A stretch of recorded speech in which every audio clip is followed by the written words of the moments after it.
Well, what's going on, everybody? It's your boy C-Zar, and we are talking about MicroStrategy today, MSTR. Hit that like button, subscribe if you haven't, and let's get into this. Let's not waste any time. Here we are sitting at $326.46 right now. The day closed yesterday. We have 1 day left in the week, and that's tomorrow, Friday the 20th.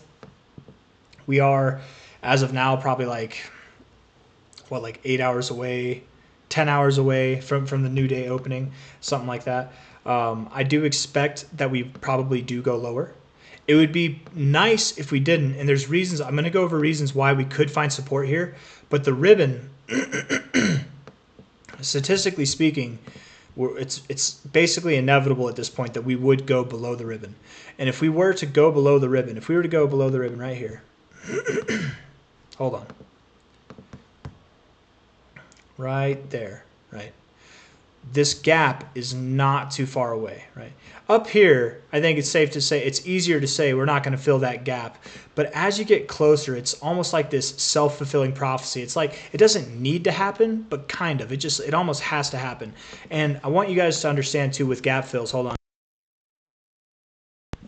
With gap fills, because that's what this is, you don't have to fill the whole gap. Some people say you do, some people say you don't, but to my knowledge, all you have to see is some kind of wick in it, right?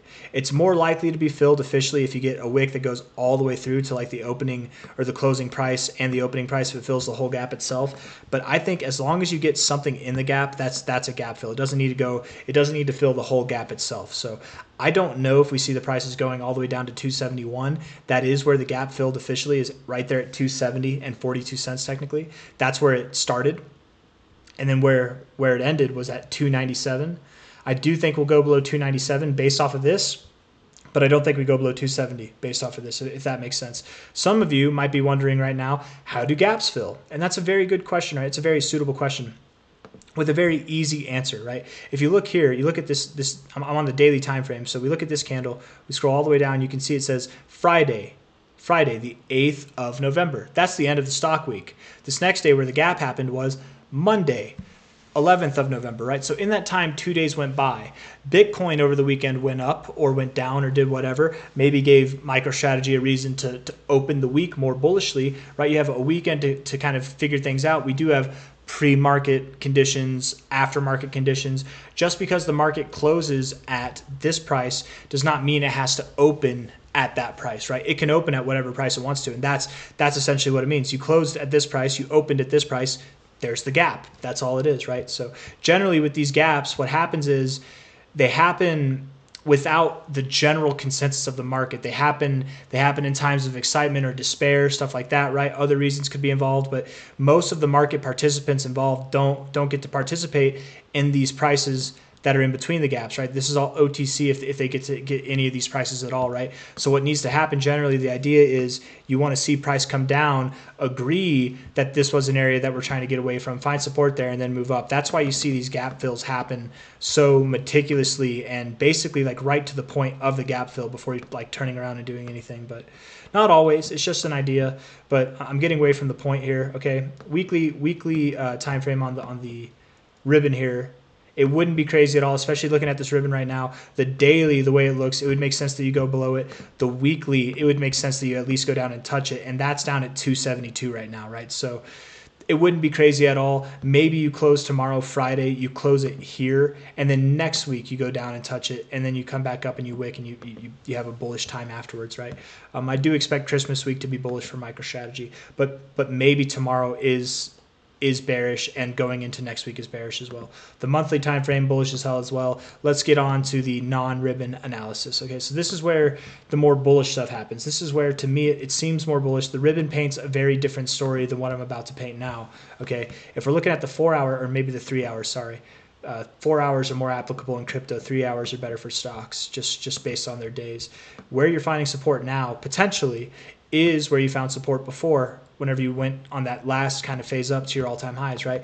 Finding support there. It's also near this low here, right? Like you're very, very, very close in this overall kind of range. I know that we had this range defined yesterday or the day before as like this kind of range, but it really could be considered as this. And I feel like one of those memes right now where it's like you just keep expanding the range, right? If it goes lower, don't worry, you can just draw a bigger box. But you genuinely could be finding support down here. You did have a move down, a very big move down with very non-big volume at all. It's very low kind of levels of volume. Even here, it was above average on this candle, but it didn't persist afterwards.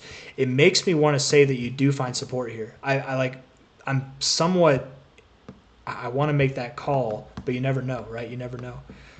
On the RSI, you are oversold. The 3 hour does look pretty weak. I want to look at the 1 hour. 1 hour has a little bit of bullish divergence going on. A little bit, actually. Yes.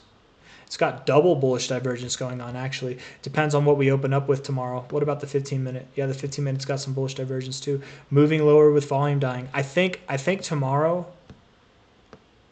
you're going to do one of two things, right? You're either going to close below $320, or you're going to have a very immaculate bounce. And at this rate, at the way that you're going, to me, I would more lean toward the idea that you go lower, right? If we pull up the fibs here, if we look at the relative low to the relative high, relative low to the relative high here, you are below your 236. Generally speaking, anytime you get below your 236, you don't stop till you hit your 382. Your 382, it's very common on the first attempt to go just below it. Well, 387, just below it, 370, that's the bottom of that gap. That's right in that gap too. I just don't see a scenario where you find support where you're at now, other than that 3 hour look. It kind of looks good, but the RSI here looks bad. You do have a little bullish divergence, but it still looks bad. The 1 hour looks bad as well. And then the daily RSI also sucks, right? The daily, you could go a little bit lower. You might not go oversold, but maybe you find support where you found support before, again suggesting you could go lower down here, right? You're reading right now up at this area. You could go a little bit lower and then find support. Hey, the last like 6 times that you found support, and then move up from there. That wouldn't be crazy at all. But if the RSI does that, the price probably moves down too. So I guess the call right now, guys, genuinely, I was trying to make a case for you to bounce here. And there is a little bit of a case for you to bounce here. It could happen.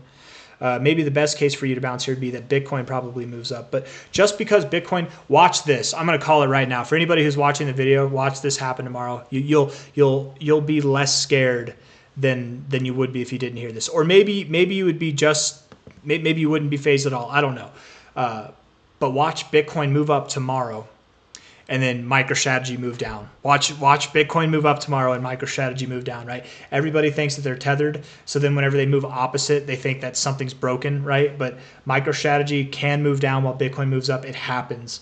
And then one last thing to end the video: anybody who's saying that there's too many there's too much short interest in MicroStrategy, there's too many shorters, too many people shorting the price, holding the price down. That's not how it works. Normally, when you have a huge inflow of shorts, that's actually bullish fire. That's really good for the price to move up. Really, what we had over the past like 24 hours, and I checked the open interest, we actually had an equal amount of shorts, calls, and puts being opened, right? We had an equal amount of both. So it's actually kind of neutral, not really leaning one way or another. But there are a lot of open puts for some expirations in January, like late January. A lot of open puts, which tells me January probably does close bullishly. There are a lot. Actually, I think we can do this here. I was looking at this earlier. Let's just see MSTR. What is it called? Open interest.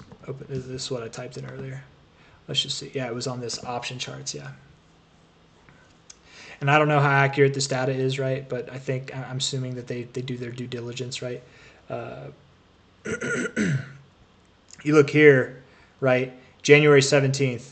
Look at how much open interest is, or how many put options are open here. 470 in volume compared to 470,000 compared to 272,000 in open call interest, right? So I think January will be a bullish month, but right now where we're at here, it's pretty even. You probably even have actually more open interest to the upside. So there's not more people shorting it right now. There are more people longing it, and they just keep longing it. I think that's going to flush people out. You're going to shake out the weak hands. You're going to stop hunt. You're going to get all these people who are in leveraged positions or marginalized positions. You're going to, maybe not marginalized, margined positions, levered positions. You're going to get them shaken out. And then once that happens, once you get that long squeeze out of the way, that's when the shorts pile in and you get that short squeeze and you pump, right? That's what happens. And it'll probably all happen around this very obvious gap that I called back here and I relinquished my call, and I should have just stuck with it because I would have been right. I would have seemed so smart, but that's not the point of TA, man. Sometimes you're wrong. Inevitably, you will be wrong. It's just how it is. And I guess I'll end it there at the downfall of my vanity. I don't know what else to say, guys.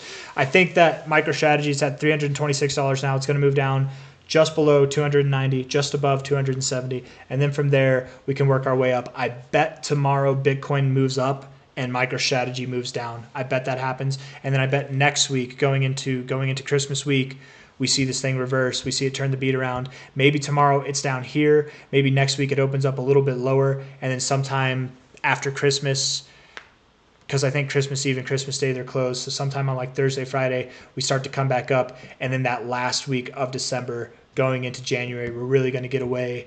The targets still remain, you guys, $990 by the end of January. I'm very confident in that happening. Very, very confident in that happening. From a high to a low here, the next target is $994. I don't see you stopping anywhere between there. It's so uncommon to break above your 1618 and not see this. It's not uncommon to reach for it, wick above it, and then come back down. That's not uncommon. But right now, what we're looking for is a move, an expansion of this move. It would be a breakout of the 618. It's not just like a prod higher, right? So there's no scenario that I see this playing out where by the end of January, you're anything less than $994. If not, if you're not at 994, maybe you're at like 980 and you front run it a little bit, but I absolutely believe you're going to go there. With that, I leave you. If you like the video, hit that like button, subscribe if you want to see more content like this, probably down tomorrow, maybe even down to open up next week. But once we hit that gap, it's on, guys. It's on. So take care. See you next time. Bye.